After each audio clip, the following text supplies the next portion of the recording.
Welcome back. We're joined by Dr. Royer, who's here to answer questions to help you at home become courageous consumers of healthcare. Welcome back again. Thank you. Yes. So, Dr. Royer, here is another two-part question from one of our viewers.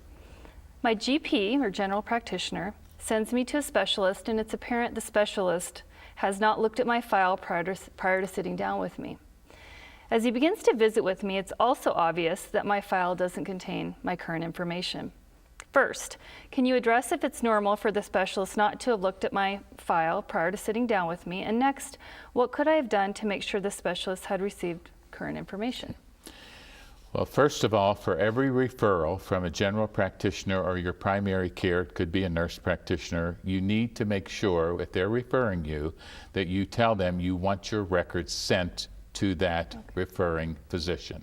Secondly, I would like to remind all your viewers, they own their medical record, so they can have access to it. So indeed, a good idea, which I am now pushing, is that when you're going to a referral, you ask for a copy of the medical record also, so you have it. And because many of the studies are now in electronic form, such as an MRI, ask for it electronically on a disc as well as the written document, and you take it to the physician.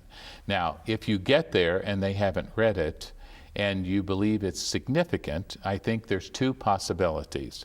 Could you please take time to read this while we're sitting here, and I can answer any questions for you, which they may not want to do, but hopefully they would. But in worst case, you can say, I would appreciate if you would study this record completely, and then I will reschedule my appointment after you have done so. That's great advice. All right. They may not like it, Lisa, Yes. but that's Hey. what I think you should do.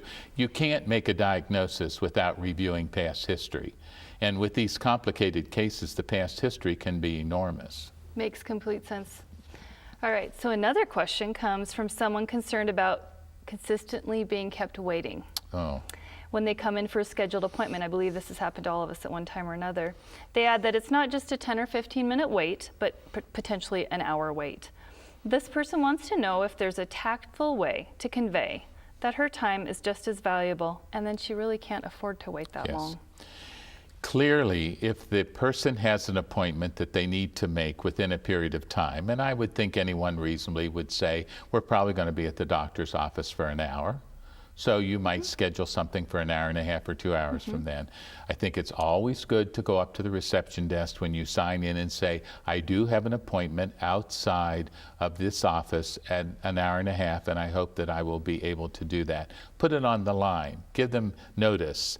Secondly, I think it's important, if it's delayed and you're going back and delayed, let the receptionist know, let the nurse know on the way back to the exam room. I think I've been held probably a little too long today. I wish you could be more efficient.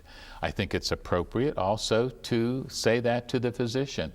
You know, I'm glad I've gotten to see you today, but it might have been more helpful if you speeded it up. Now, because patient satisfaction is going to be one of the criteria in the value equation, most offices now are doing patient satisfaction surveys. So I tell every patient, fill out that survey promptly in writing if they give it to you. If it's done over the phone, do it also. Because I will tell you, Lisa, that's how the star rating is being determined on Health Grades and Yelp.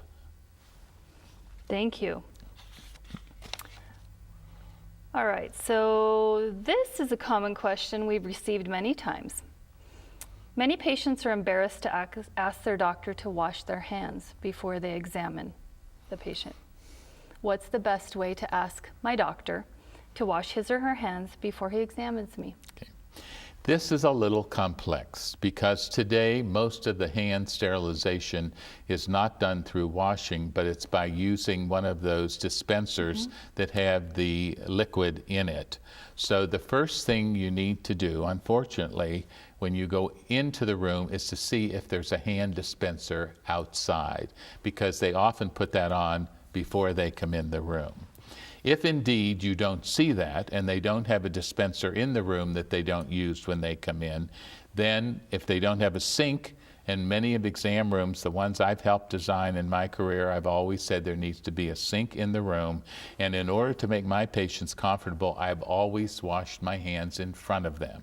So if the patient is not assured that they've used liquid or they've used water, it is perfectly all right to say, would you mind washing your hands? I just have a real concern about an infectious process, and maybe I'm over-concerned. I think that always helps, makes them a little, less to be confrontational, but I really would appreciate if you do hand washing. We know, it's been proven by research data, that hand washing by providers is the single cause of a decrease in the infection rate.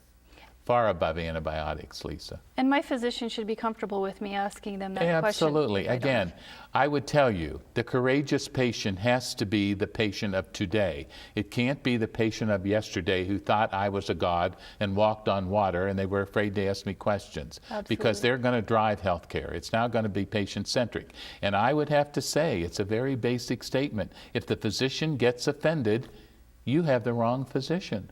It's that simple. Thank you. That is something that I think everybody can benefit from hearing. So that's. Don't feel badly. There are lots of doctors out there. And the best way to get a recommendation besides Yelp and health grades is talk to a friend or a neighbor, a personal recommendation of this was a great person. Absolutely. And if you are upset with your physician, ask in the neighborhood who they go to. Who would they recommend? Wonderful. Heading for surgery? You won't want to miss what's coming up after the break. Stay with us.